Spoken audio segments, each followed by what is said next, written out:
थे तो हम थे, हिदायतों पे फैसला करने के आदी नहीं थे हम। बोलने का आदी हूँ, फिक्र मत करिए, आप भी खुल के बोलने के आदी है, हम भी खुल के बोलने के आदी। और वोट आपकी झोली में दे रही, अब आपको अपने वोट जोड़ना है। यहाँ पर रोके क्या, क्या हाथ पकड़ लिए? हमने प्रकाश अम्बेडकर साहब को बोल दिए साहब उनको लेना नहीं, उनको आना नहीं, वो आना नहीं। पक्ष की बात का है कि जाओ, तुम जाओ, कुछ गैरत होंगी थोड़ी सी। अगर तुम्हारे को लगता होगा उनका एहसान है हमारे को यहाँ पर औरंगाबाद शहर में एमपी बनाने के लिए, तो कुछ बेगैरती उठाओ, जाओ। अरे आप में गैरत है तो आप जाओ, आपको लगता है कि आप उनका एहसान है हमारे ऊपर, तो जाइए, आप करिए त्याग। कौन बोल रोका? हम हाथ पकड़ रहे कि हमने प्रकाश अम्बेडकर साहब को बोल दिए कि नहीं साहब इनको लेना नहीं। आप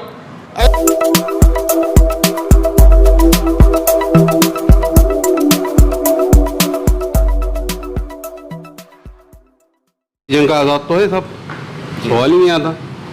जब सियासी पार्टियां हैं तो सियासी जंग तो होंगी जी, सियासी जंग होंगी नहीं ऐसा तो नहीं है, सियासी जंग होंगी। लेकिन ये सियासी जंग को जीत के अंदर कैसा यकीनी बनाए, ये उसका जो है ये पूरा जो है एक हिकमत अमली है उसकी, कि हम ये जो दलित और मुसलमानों का जो इत्तेहाद पिछले वक्तों में बना था यहाँ पर औरंगाबाद शहर में, और एक अच्छा ज़बरदस्त रिज़ल्ट यहाँ पे हासिल हुआ था इस औरंगाबाद शहर के, और ख़ास तौर से मुसलमानों का सियासी ख़द बड़ा ऊंचा हुआ था ये अलाइंस से। तो इसलिए जो है हमने सोचा कि ये इत्तेहाद को बरकरार रखा जाए और जो मुसलमानों की क़यादत है उसको यकीनी बनाया जाए। ये मुस्लिम इत्तेहाद फ्रंट के तहत जो है तो ये चीज़ कार फरमा है कि हम यहाँ की जीत, मुसलमानों की क़यादत को कैसा या जीत यकीनी कर सकते, उसके लिए जो है दलित और मुसलमानों का इत्तेहाद बहुत ही ज़रूरी है। और उसके लिए हमको जो लगता है कि मुसलमानों के और दलितों के जो मसाइल है वो करीब बहुत मिलते जुलते मसाइल, और उन मसाइल को लेके जो है हम लोग जो है वहाँ पर जाने वाले हैं, और वहाँ पर जाकर जो है ये अवाम के बीच में जाकर हम जो है सारी बातें उनके सामने रखने वाले हैं कि तुमको जो है तुम्हारी जीत यहाँ पर कैसी यकीनी बनती और मुस्लिम क़यादत यहाँ कैसा काम कर सकती। ये हम पेश नज़र हमारे बात है जो कल जो है 27 तारीख़ को जो है यहाँ पे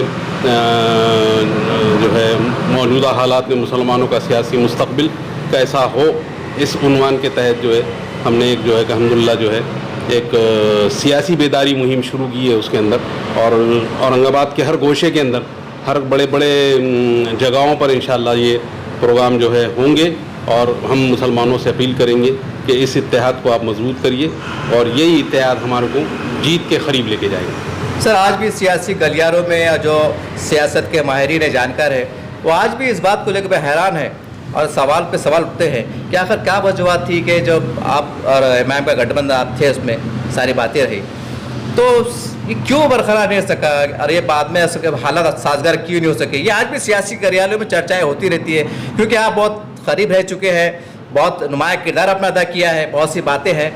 तो मैं इसलिए पूछ रहा हूँ ताकि लोगों को मैसेज चला जाए कि भाई कहाँ कमी थी, क्यों नहीं हुआ, क्या हम खुशरवार है, ये क्या बात है, ताकि कोई इस्लाम तराशी भी आप पे ना हो सके। इसलिए मैं आपको पूछ रहा हूँ।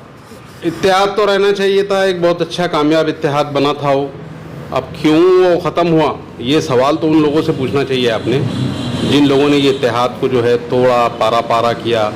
ये एक इतना जो है दो कौमों के बीच में एक ज़बरदस्त इत्तेहाद क़ायम हुआ था, उसके अंदर जो है जो सोच नहीं सकते थे हम मेंबर ऑफ़ पार्लियामेंट की सीट जो है वो सीट जो है हमारे पास यहाँ पर आई थी। तो क्या वजह थी कि असम्बली के अंदर जो है ये इत्तेहाद जो है बरकरार नहीं रह सका। तो ये उन लोगों से सवाल होना चाहिए जो लोग जो है उस टाइम उस जमात के फ़ैसला लेने वाले लोग थे। उस टाइम मैं भी था वहाँ पर मजलिस इत्तेहादुल मुस्लिमीन में, लेकिन मेरी फ़ैसला लेने की हैसियत नहीं थी। और जिस टाइम मेरी औरंगाबाद शहर में मजलिस इत्तेहादुल मुस्लिमीन के अंदर फ़ैसला लेने की ताकत थी, उस टाइम मैंने अल्हम्दुलिल्लाह बहुत अच्छे फ़ैसले लिए और एक कामयाब जो है कामयाबी की तरफ जो एक बड़ा क़दम औरंगाबाद शहर के अंदर एक बड़ा सियासी इनकलाब के तौर पे हमने लिए और उसके अंदर बहुत अच्छी कामयाबी हासिल कर ली। यही बात थी।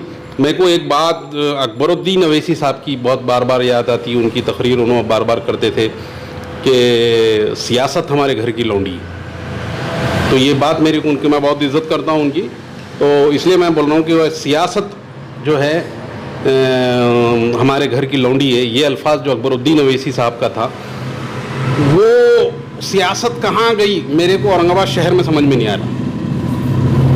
आप अंदाज़ा करो, वो पार्टी वंचित बहुजन अघाड़ी, प्रकाश अंबेडकर साहब, वो पार्टी जिसको आज की तारीख के अंदर बड़े बड़े सियासतदान चाह रहे हैं कि वो मेरे तरफ आए, बड़े बड़े सियासतदान इस महाराष्ट्र के अभी जो मौजूदा हालात चल रहे हैं उसमें आप नजर आ रहा होगा, आपको दिख रहा होगा कि किस तरीके से प्रकाश अंबेडकर के पीछे बड़े बड़े सियासतदान जी, वो कांग्रेस के हो, एनसीपी के हो, शिवसेना के हो, इवन जो अभी वो शिंदे गठबंधन बना वो शिंदे गठ हो जी, हैं, तो ये सारे लोग चढ़ रहे हैं क्योंकि प्रकाश अंबेडकर साहब बीजेपी की तरफ तो जाने वाले नहीं, कुछ सवाल ही नहीं आता। तो ये बड़े बड़े लोग जो है उस शख्स को जो है पकड़ के रखने की कोशिश कर रहे हैं, क्योंकि पिछले इलेक्शन के अंदर जो 14 में असेंबली के इलेक्शन हुए थे उसके अंदर हमने देखा कि उस शख्स ने जो है 50 लाख के करीब वोट लिया जी।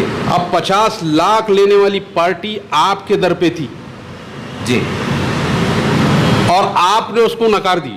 तो क्यों नकारे, कैसा नकार दिया, आप उनसे सवाल करें। सर मैं इससे जुड़ता हुआ क्योंकि आपने कहा उनसे सवाल करो। देखिए सर, अब ये बात कहाँ तक तस्दीकशुदा है मैं इतना यकीन नहीं कर सकता, लेकिन जो सोशल मीडिया पे और मीडिया पे जो मैंने पढ़ा था, तो देखा था फेसबुक पे, मैं उसके पस मंजर में पूछने जा रहा हूँ। उनका तर्क ये आ रहा था, मैं पहले कर रहा हूँ कि कहाँ तक तस्दीकशुदा मैं बता नहीं सकता। उनका तर्क ये था कि भाई आपने सीट ज़्यादा मांग ली, नंबर 1 तर्क ये था। दूसरा ये तर्क था कि भाई आप आमदार के दावेदार थे, आपको टिकट नहीं मिला। ये 2 ऐसी बड़ी वजूहत रही जिससे मामला ज़रा तितर बितर हुआ। कौन आमदार के दावेदार? आपको टिकट नहीं मिला। ठीक है ना, बराबर, सही सेंटर के ये मैंने पढ़ा फेसबुक पे कि भाई इसकी वजह से नाराजगी थी और आपने ज्यादा सीटें। मेरे टिकट मिलने और नई टिकट मिलने से इत्तेहाद का बनना बिगड़ने का तो सवाल ही नहीं आता ना कुछ भी। मेरा क्या रोल है, मैं क्या फैसला कौन आदमी था वहां पर? मेरा वो सवाल ही गलत हो रहा आपका। मेरा कोई लेने देना नहीं है मामले में। जो फैसला करने वाले लोग थे उन्होंने ये इत्तेहाद को बरकरार क्यों नहीं रखा? सवाल ये है ना साहब, ये इत्तेहाद को बरकरार क्यों नहीं रखा, क्या वजह थी? अच्छा साहब, ये बात कहाँ तक सही है? मैंने पढ़ा हूँ फेसबुक पे कि भाई वंचित बहुजन अघाड़ी ने सीटें ज्यादा मांगे थे।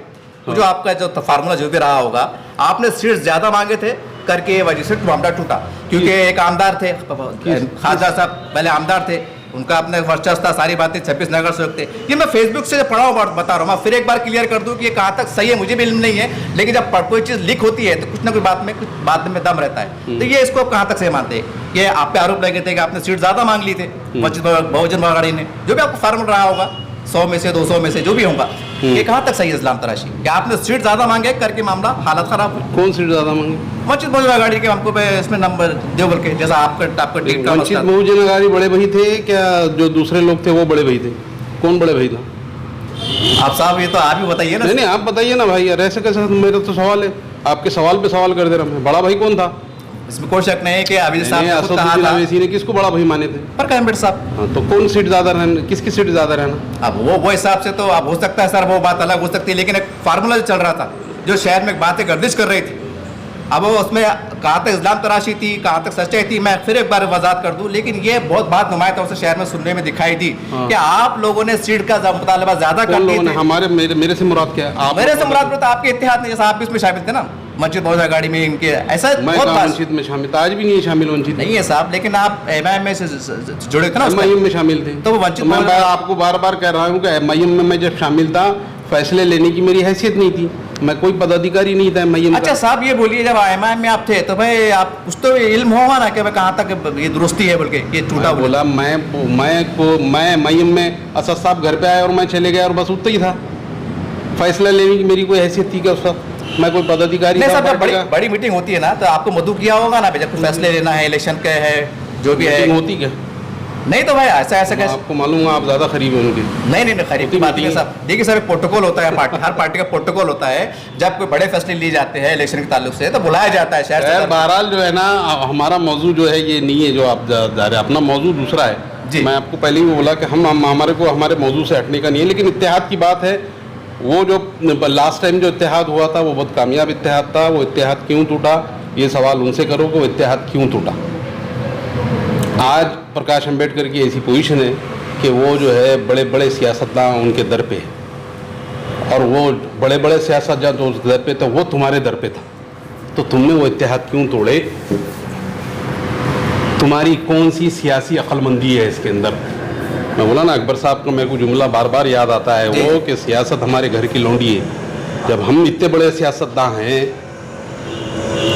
तो फिर ये इत्तेहाद जो एक बड़ा सियासी इत्तेहाद था, मैं आपको बता दूं, ये इतना बड़ा सियासी इत्तेहाद था कि ये एक महाराष्ट्र के अंदर एक तीसरा बड़ा गढ़ बनना था।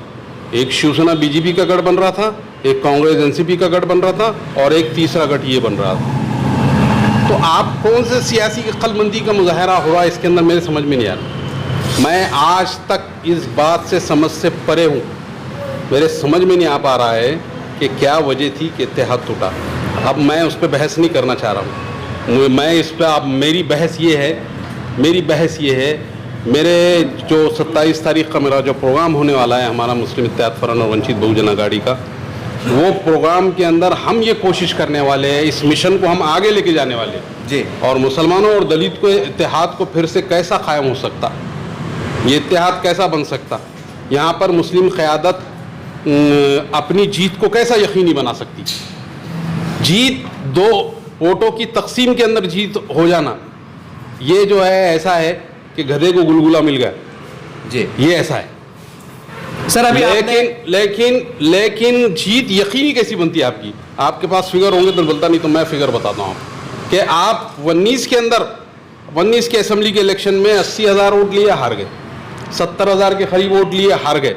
तो आप कौन सी जीत की तरफ जा रहे हैं? आपको जीत को यकीनी बनाना, अगर आप सियासतदान हैं तो आपकी जीत कैसी यकीनी बनती, इस पे बात होनी चाहिए। और आपकी जीत यकीनी इसी सूरत में बनती थी कि आपके पास वो जो सपोर्टिंग वोट जो दलितों का था, जो पार्लियामेंट में आपको पड़ा और आपकी जीत यकीनी बनी, वो वोट अगर आपके पास असेंबली में भी होता था तो आपकी जीत यकीनी बनती थी। 80,000 वोट लेके हार गए, 70 के करीब वोट लेके हार गए, आपकी जीत यकीनी नहीं बनी। मतलब आप इसको क्या बोलेंगे? इसको बोलेंगे कि सियासत मेरे घर की लौंडी है, इसको बोलेंगे? जी नहीं, इसको बोलेंगे? सर मैं नहीं समझता इसको सियासत अपने घर की लौंडी है। एक सवाल आता है, देखो 2014 में हम भी थे जी, हमारे पास पूरी कमांड थी। असद साहब बोलते थे कि भाई वो हम पश्चिम में इलेक्शन नहीं लड़ाएंगे, हमारे वोट, हमारा उधर वोट बैंक है नहीं, हमारा वोट नहीं है। मैंने बोला साहब हमारा 60,000 वोट है वहाँ पर, 80,000 दलितों का वोट है वहाँ पर, हमको वहाँ सीट डालना चाहिए। हमने गंगाधर दाढ़े साहब को खड़े करे और दलित और मुसलमानों का इत्तेहाद की नींव हमने डाली। 2014 के अंदर वो काम भी हमने किया था। उसके बाद जो काम हुआ वो भी बहुत बड़ा काम हुआ था। उसके बाद क्या हुआ, ये तो इसके बाद क्या आप हुआ? ज्यादा खरीब रहे नहीं भाई, मैं तो कहाँ खरीब हूँ, तुम दिख रहा मेरे को खरीब? नहीं सर, उस जमाने में खरीब थे ना सर आप? उस जमाने में क्या था, 1 महीने के वास्ते खरीब थे, इलेक्शन हुआ जीत गए, हट गए बाजू में। अरे साहब, ये जो भी इतने जो आपके तनाज़े बोलिए, आपकी शिकायतें बोलिए, मेरे क्या तनाज़े? नहीं सुनिए साहब, ये अब ये बात है ना, बहुत खुल के जाना चाहिए जनता के बीच में। आप मेरे क्या तनाज़े, मेरे 27 तारीख के प्रोग्राम पे सवाल करिए साहब। नहीं सुनो, छोड़ दो ये झगड़े। सुनो 27 अपने जैसा असद साहब आपके मकान पे आते हैं, बड़े एजाज की बात है, बड़े इज्जत की बात है। जब इतना बड़ा काम होता है, इतने बड़े बड़े शिकायतें जैसा जो सामने आ रही हैं, तो आप बराह रास्त हैदराबाद फोन लगा के बात कर सकते हैं, साहब ये मामला ये सही है गलत है, आप थोड़ा रोकथाम कीजिए। जो भी बात ऐसे पे तो हो सकती थी, या हुई या नहीं हुई, हुई साहब? आपने फोन किया हैदराबाद को, मतलब असद साहब को बराह रास्त, जो हाईकमांड तो हुई है, पार्टी सरबराह हुई है, कुछ तो बात तबादला ख्याल होता ना कि साहब मेरी शिकायत ये है, ये कुछ बातें हैं, इसके बाद अपना इस पर आप तवज्जो फरमाएं, कुछ तो बात हुई होंगी। कोई बात नहीं हुई। आप तो करना, आप तो शहर पे थे ना, बड़े बड़े पोस्ट पे आप कर सकते थे, बड़े पोस्ट पे थे आप असद साहब। हम जब थे और जब हम हमारे फैसले चलाते थे, किसी की हिदायतों पे फैसले करते नहीं थे। हम जब थे तो हम थे, हिदायतों पे फैसला करने के आदी नहीं थे हम, और हमारे फैसले होते थे और अल्लाह के करम से कामयाब फैसले होते थे। अब सवाल अब क्योंकि चुनाव नजदीक आ रहे हैं साहब, देखिए हो सकता है, मैं भी देख रहा हूँ व्हाट्सएप फेसबुक पे कि महाविकास आघाड़ी के साथ में आप प्रकाश भट्ट साहब का मतलब इत्तेहाद होने जा रहा है। मैं सुन रहा हूँ कि ये आने वाले दिनों में शायद तस्वीर साफ हो जाएगी। अब सवाल है साहब, औरंगाबाद की हद तक अगर बात करूँ मैं, और मराठवाड़ा छोड़ दीजिए, महाराष्ट्र भी छोड़ दीजिए, यहाँ पर जो भी है शिकायत अपनी जगह है, लेकिन खासदार MIM का है, माजी 26 नगर सेवक है, उसमें आपकी भी पार्टी अगर मैदान में उतारते हैं तो आपको नहीं लगता है सब कहने के वोट का फिर बंटवारा होगा? जो तस्वीर जब पहले उलट हुई थी, उलट में और उलट हो जाएगी। आप समझ रहे होंगे मैं क्या कहना चाह रहा हूँ? ये काय को उलट होंगी? नहीं, सवाल नहीं, क्यों उलट होंगी वो बोलो ना। देखिए, पहले मेरे को पहले बोलो, मुसलमानों का और दलितों के इत्तेहाद कामयाब हो सकता क्या? हुआ ना साहब, साबिक़ा हुआ ना, हुआ। बस वही बात का मिशन हमारा आगे लेके जाने का। सवाल ये नहीं है कि कौन है सामने और कौन नहीं है। इस दुनिया में बहुत बड़े बड़े बड़े लोग आए और बहुत बड़े जो मट्टी की ग़िज़ा भी बन गए, बहुत बड़े बड़े लोग आए। बहुत खुल के मैं भी वही बोल रहा हूँ, खुल के बोल रहा हूँ, बिल्कुल खुल के बोलने का आदि हूँ, फिक्र मत करिए। आप भी खुल के बोलने के आदि है, हम भी खुल के बोलने के आदि। देखिए, एमआईएम के कैंडिडेट भी रहेंगे, आमदार रहेंगे, नगर सेवक रहेंगे, तो कहने के साहब, कहने के वोट का बंटवारा ऐसा भी हो सकता है कि नुकसान होना पड़े। मैं बहुत खुल के पूछ रहा हूँ, ऐसा भी तो हो सकता है साहब, क्योंकि सियासत है। कारपोरेशन के इलेक्शन की क्या नोयत है आपके सामने? साहब ये तो बहुत बुनियादी बात, यहाँ से मामले आगे अब आप तो आप पत्रकार है, मेरे को बोलो आने वाला इलेक्शन है जी, सिंगल इलेक्शन नहीं है जी जी, 3 का प्रभाग बनाता हूँ। अभी तक तस्वीर साफ नहीं साहब, अभी तक तस्वीर साफ नहीं, लेकिन अभी कल की एक लेटर की वजह से हमारे को मालूम पड़ा कि अब 4 का प्रभाग बनने वाला है। कैसा करेंगे? तो वही पूछना चाह रहा साहब, जब इनके भी नुमाइंदे रहेंगे, आपके भी रहेंगे, तो हो सकता है कुछ कोई वार्ड की नोयत ऐसी हो कि उनका बंटवारा हो, कुछ उनके उम्मीदवार ले ले, कुछ आपके उम्मीदवार ले ले, तो तीसरा उम्मीदवार निकल जाए। मैं बहुत खुल के पूछ रहा हूँ। अब हम भी वही देखना चाह रहे हैं कि भाई सियासत जिन लोगों के घर की लौंडी है वो कैसी सियासत करते। अच्छा, हम भी तो वही देखना चाह रहे हैं।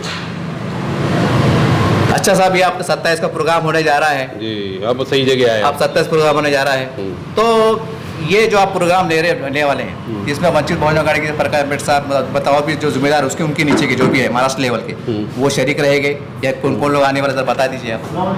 देखो, ये प्रोग्राम है, ये एक सियासी बेदारी मुहिम है, दलितों में भी और मुसलमानों में। दलितों और मुसलमानों में पिछले जो इख्तलाफात बढ़े हुए हैं, जिन लोगों को लेके इख्तलाफात बहुत ज़्यादा बढ़ गए, तो वो इख्तलाफ को दूर करते हुए ये 2 कौमों को कैसा हम एक जगह लेके आ सकते हैं। हमारी हमारी जो पहली प्रायोरिटी जो है वो यही रहेंगी कि ये 2 कौमें फिर से एक आए, और जो सियासी नताइज इसमें से ये 2 कौमों को मिल के आ रहा है वो सियासी नतीजा खैर रहे हो मुस्लिम क़यादत के लिए। आपको मालूम है कि इस शहर के अंदर मेजॉरिटी वोट मुसलमानों का है जी, दूसरे नंबर पे जो वोट आता है वो दलितों का है जी।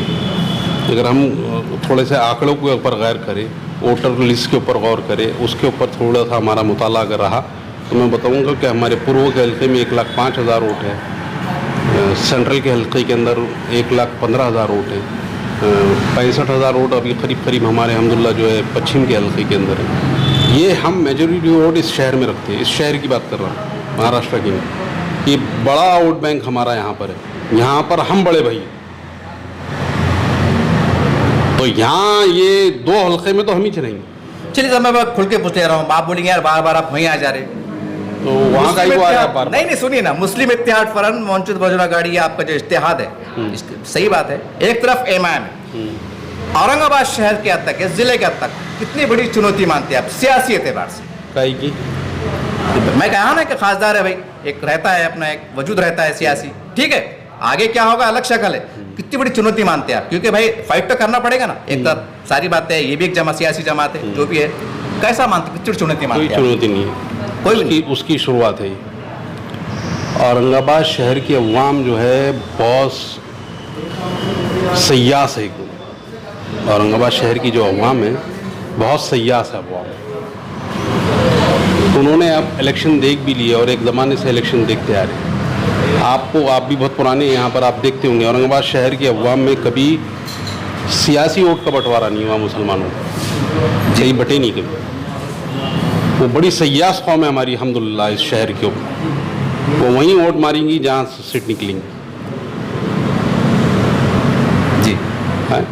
और जब आपको जो है एक पार्टी मुसलसल 30-40 हज़ार वोट आपकी झोली में दे रही, तो क्या सयास, मुसलमान कौम सयास है यहाँ की, उसको समझता है कि 40 वोट मुसलमानों के झोली में ऑटोमेटिकली आ जा रहे, प्रकाश अम्बेडकर साहब दे रहे, अब बाकी के वोट तो तुमको लगाना है, मुसलमानों को लगाना है, मुस्लिम क़यादत ही चाहिए ना जी, शहर में मुस्लिम क़यादत चाहिए ना जी जी। जब आपको कोई जमात आपके पास 30-40 हज़ार वोट दे रही है, लीजिए भाई आपको जैसा 1.25 लाख जो है पार्लियामेंट के इलेक्शन में दे दिए थे। जी। तो जब आपको 30-40 हज़ार वोट आपकी झोली में दे रही, अब आपको अपने वोट जोड़ना है यहाँ पर मुसलमान क़यादत को बनाने के लिए, और मुसलमान क़यादत यकीनी तौर से बनेगी, या जीत यकीनी यहाँ पर बनेगी। मेरा बोलने का सवाल आप समझ रहे हैं कि बार बार जी जी आप बार बार उधर जाके ताईद में बात मत करिए। नहीं, ताईद नहीं बात हाँ, ताईद में बात मत करिए, आप बात को समझिए अच्छी तरीके से। जी जी। आप बहुत बड़े साफ़ी हैं, मैं बहुत ज़माने से पहचानता आपको। नहीं साहब मैं हाँ, तो आप जो है ना बार बार उधर घुस जाते, बार बार उधर घुस जाते, और उधर मत घुसो ना भाई, तुम घुसो कहाँ पर कि मुसलमानों की जीत यकीनी कहाँ बनती, तो जीत जहाँ यकीनी बनती आप वहाँ जाइए।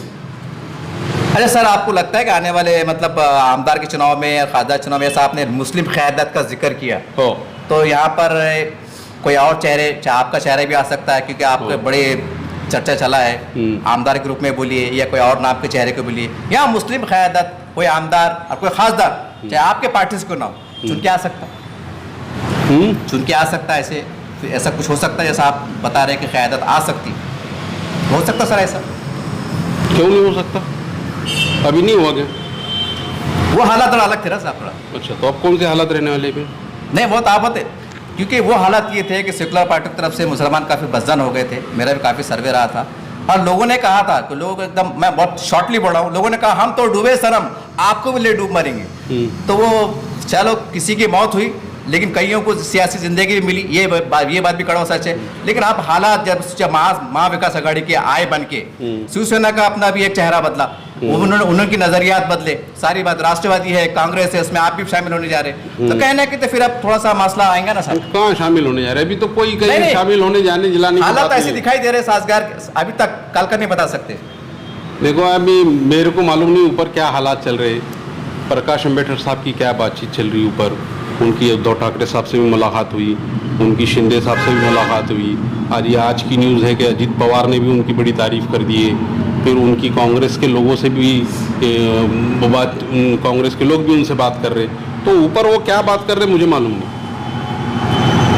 मुझे अभी सिर्फ इतना मालूम है कि मेरे शहर में मैं क्या कर सकता सर, मेरे शहर में मुस्लिम क़यादत की जीत को यकीनी मैं कैसे बना सकता, वो ही बात मेरे पेशे नज़र है, और मैं उस पर ही मेहनत कर रहा हूँ और उसकी कोशिश कर रहा हूँ, और अल्लाह चाहा इंशाअल्लाह, अल्लाह ने चाहा अगर, तो ये दलित मुस्लिम इत्तेहाद एक बार फिर कामयाबी की डगर चूमेगा, और मुसलमानों की ये सयास कौम एक बार फिर वहीं जाएंगी, इस इत्तेहाद के पास ही, दलित और मुसलमानों के इत्तेहाद के पास ही, कि जहाँ पर जीत यकीनी बनती है, जीत यकीनी बनती है। वोट का बंटवारा ना होते हुए जीत यकीनी कैसी बनती है? जीत यकीनी बनती इसीलिए है कि ये दो कौमें एक जगह आ जाए, और ये दो कौमें एक जगह अल्हम्दुलिल्लाह जिस दिन आएंगी, औरंगाबाद शहर की मुस्लिम क़यादत यहाँ से चमकेंगी, और उसके अंदर एक अहम रोल जो है दलित कौम का होगा। सर, मेरा ग्रीन बेल्ट में काफ़ी दौरा है, काफ़ी लोगों से मिला हूँ, उसमें आपके चाहने वाले भी ये सारी बातें हैं। दो बातें साहब, बहुत हो सकता है आपको शायद ये आपको समझ में ना आए, आप बोलेंगे पूरी तरह से बात गलत है। काफ़ी लोगों का एक अक्सरियत कह सकते हैं हम नौजवानों, उनको थोड़ा बहुत शौर भी है सियासत का, उनका कहना है कि जावेद खुरेशी साहब दो मिशन लेके चल रहे। एक ये है कि आप आमदार को, मैं बनता कैसा नहीं, आप आमदार में लड़ना चाहते हैं, ये आपकी ख्वाहिश भी सकती है, जायज़ भी है, जब राजनीति में तो ख्वाहिश रखना कोई बुरी बात नहीं ये। और दूसरा मिशन ये है, हम तो डूबे सर, हम तुमको भी ले डूब मरेंगे। अब पता नहीं है क्या बात है। नहीं, आपने मेरे पहले भी इंटरव्यू की है। जी जी की ना पहले? जी जी। आपने इसी किस्म का सवाल करे थे कि मय्यम का और वंचित का इत्तेहाद फिर से कायम हो सकता है क्या? जी। आपने मेरा जवाब क्या दिया? मेरे को जवाब पाया मेरा? थोड़ा दोहरा दीजिए आप, शायद मेरा क्या जवाब पाया आपने?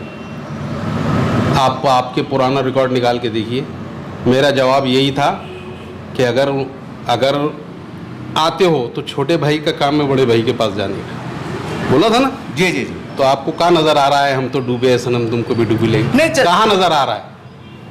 आपने मैं ज़्यादा बड़ा नहीं, मैं समझता हूँ कि मेरी 20 साल की उम्र है सियासी, खाली सिर्फ 20 साल की उम्र है, ज़्यादा बड़ी उम्र नहीं। और 20 साल की इस उम्र के अंदर मैंने हर वक्त, मेरा मिशन रहा है इस शहर के अंदर कि औरंगाबाद के अंदर मुस्लिम क़यादत कैसे पनपे, और अल्लाह का करम रहा कि इसमें मैं कामयाब भी रहा। मेरा क्या हुआ वो छोड़ दीजिए आप, जावेद कुरैशी की कोई हैसियत नहीं है, मुसलमान कौम की हैसियत है। तो मुसलमान कौम की हैसियत है तो मुसलमान कौम की क़यादत को कैसा बनाएंगे, यही मिशन लेके हम आगे और बढ़ेंगे। इसमें अगर जो लोग जिसकी आप बहुत हिमायत कर रहे अगर वो करीब आ जाते हैं तो मेरा क्या बिगड़ रहा उसके अंदर। ठीक है, मैंने एमएलए की ख्वाहिश की थी, तुमने टिकट नहीं दिए, मैं बैठ गया घर जी, एक बार और नहीं देंगे और घर पे बैठ जाऊंगा, एक बार नहीं लड़ूंगा इलेक्शन और घर पे बैठ जाऊंगा, इससे क्या होने वाला है। लेकिन मुस्लिम क़यादत की जीत को यकीनी बनाना ये मेरा मिशन है और ये मिशन के ऊपर मैं गामज़ान हूँ। सर अभी आपने कहा छोटा भाई बड़ा भाई, ठीक है, आपने खुद इशारा में कहा है, मैं बहुत खुल के पूछ रहा हूँ। मान लीजिए जैसा असद साहब ने उनको बड़ा भाई कहा था, अब हालात कुछ ऐसे करवट लेते हैं, असद साहब बिला तफरीक गिले शिकवे बोलकर उनके घर पहुंच जाते हैं, बोलिए जैसे भी उनके मुकामात मिलने के रहते हैं वहाँ चले जाते हैं और कहते हैं सर आप चलिए, कुछ अगर ऐसा हो जाता है कुछ करिश्मा तो क्या कहेंगे इसके ऊपर? अगर तो जाओ ना भाई, कौन रोका तुम्हारे को, हमने रोके क्या, क्या हाथ पकड़ लिए, हमने प्रकाश अम्बेडकर साहब को बोल दिए साहब उनको लेना नहीं, उनको आना नहीं, आप पक्ष में, वो आना नहीं, आप पक्ष में, पक्ष की बात का है कि जाओ तुम जाओ, कुछ गैरत होंगी थोड़ी थोड़ी सी, अगर तुम्हारे को लगता होगा उनका एहसान है हमारे को यहाँ पर औरंगाबाद शहर में एमपी बनाने के लिए, तो कुछ बेगरती उठाओ, जाओ। आप इस इत्तेहाद के हामी हैं आप किसकी? अरे मेरी बात छोड़ो जी, मेरी कोई हैसियत है क्या? नहीं फिर आप मेरी नाराजगी की क्या हैसियत है? हो सकता, अरे मेरी नाराजगी की कोई हैसियत नहीं जी, मेरे को कहाँ गिन रहे आप? अरे आप में गैरत है तो आप जाओ, आपको लगता है कि आप उनका एहसान है हमारे ऊपर तो जाइए, आप करिए इत्तेहाद। कौन बोल रोका?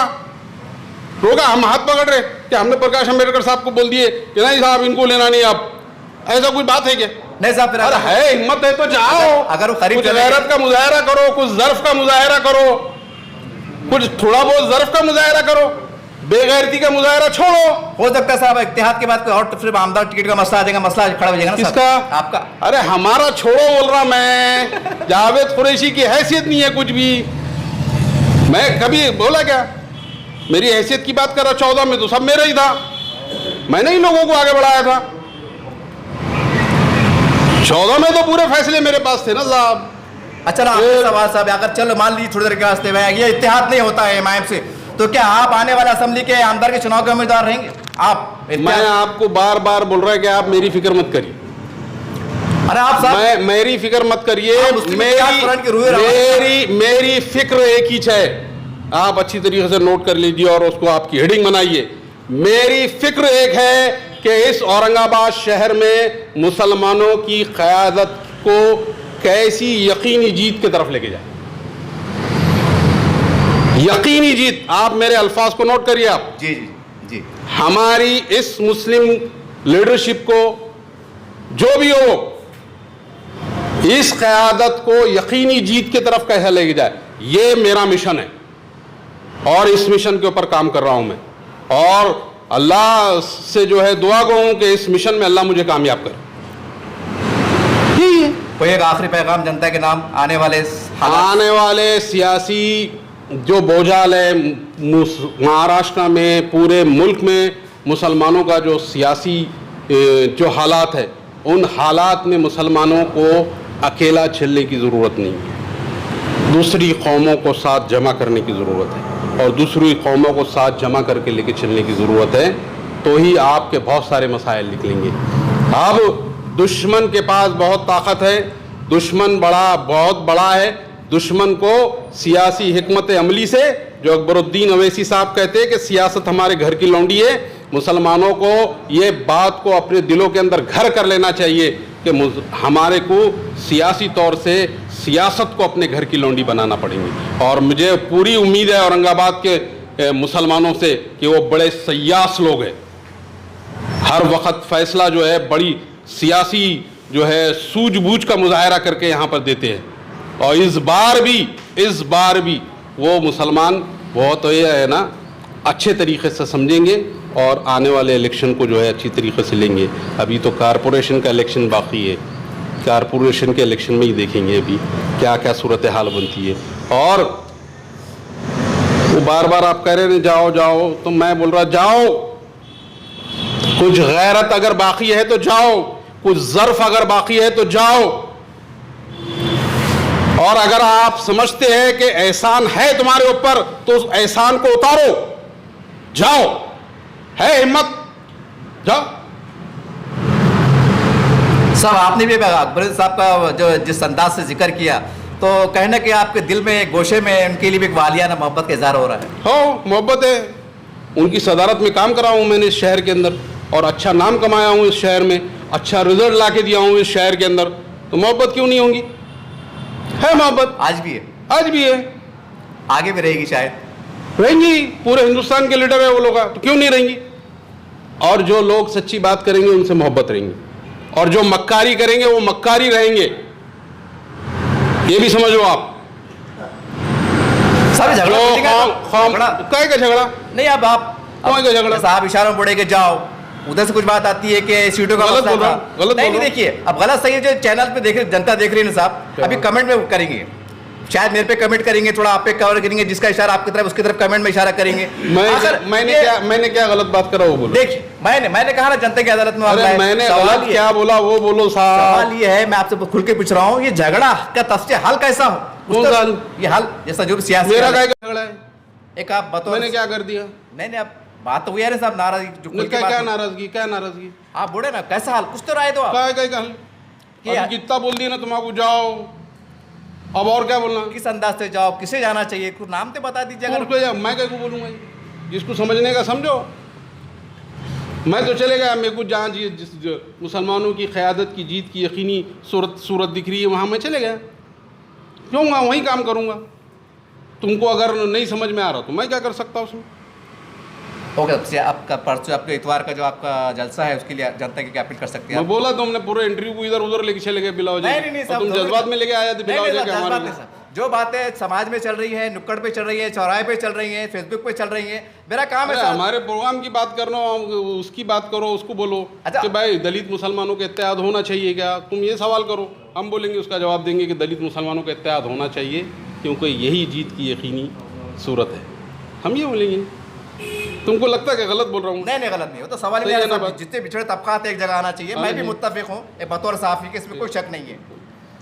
चलिए ठीक है, एक अच्छे काम के लिए नए ख्वाहिशात आपके साथ है। हम आपके चैनल के जो है ज़रिए ये पैगाम मुसलमानों को भी देना चाह रहे हैं, दलितों को भी देना चाह रहे कि 27 तारीख़ के दिन मौजूदा हालात में मुसलमानों का सियासी मुस्तक़बिल, इस उन्वान के तहत रहमानिया कॉलोनी, रहमानिया चौक, दरबार होटल के क़रीब में हम जो है एक बहुत एक अजीमुशान जलसा रखा है। वहाँ पर हम सारे मुसलमानों से अपील करते हैं कि वो जलसे में वो शामिल हो जाए, और कैसा दलित और मुसलमानों के इत्तेहाद को हम यकीन में तब्दील कर सकते हैं, उसके ऊपर बहुत बड़े बड़े वंचित बहुजन अगाड़ी के भी जो है लीडरान आने वाले हैं। हमारे प्रोफेसर सिद्धार्थ मोकले साहब है जो नायब सदर है यहाँ वंचित बहुजन अगाड़ी के, वो तशरीफ़ लाने वाले हैं। उसी की तरीके से जो है फ़ारूक अहमद साहब है जो प्रवक्ता है महाराष्ट्र के वंचित बहुजन अगाड़ी के, वो तशरीफ़ लाने वाले। हमारे अमित बुईगढ़ साहब आने वाले हैं, और वंचित के और बहुत सारे ज़िम्मेदार आने हैं। मुस्लिम इत्तेहाद फ्रंट की तरफ से हमारे अबू बकर रहबर वहाँ पर रहेंगे इंशाअल्लाह, एडवोकेट सलीम खान रहेंगे वहाँ पर, और हमारे और बहुत साथी जो है वो लोग भी रहेंगे वहाँ पर। तो ये दोनों की जो है कोशिश रहेंगी कि मुसलमानों को और दलितों को फिर से ख़रीब किया जाए, और जो है आने वाली सियासत के अंदर मुसलमानों की क़यादत की जीत को यकीनी बनाया जाए। इन मौज़ूओं पे भी बात होंगी, और हम हवा में बात नहीं करने वाले, कोई बात एक बात हवा में नहीं होंगी इंशाअल्लाह। हर बात जो है आपको आंकड़े के हिसाब से देंगे, क्योंकि ये 10-12 साल के अंदर हमने मुसलमानों को आंकड़े गिनना सिखा दिया है अल्हम्दुलिल्लाह जी।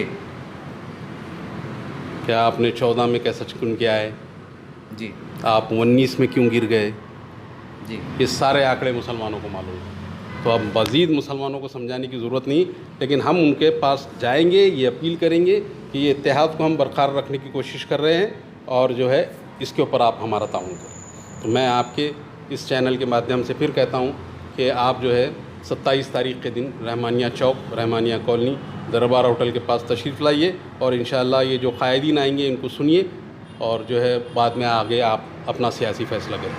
Thank you. आप यहाँ पर हमारी बात को आपके चैनल के ज़रिए लोगों तक पहुँचाया, उसके लिए मैं बहुत बहुत शुक्रिया करता हूँ। आप सलाम नमस्कार, औरंगाबाद न्यूज़ में आपका स्वागत है।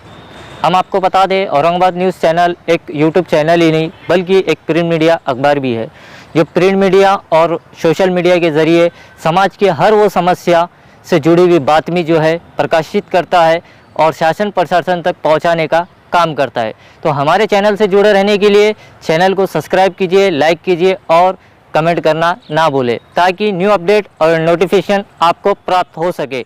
मैं अतीक मिर्ज़ा, जय हिंद।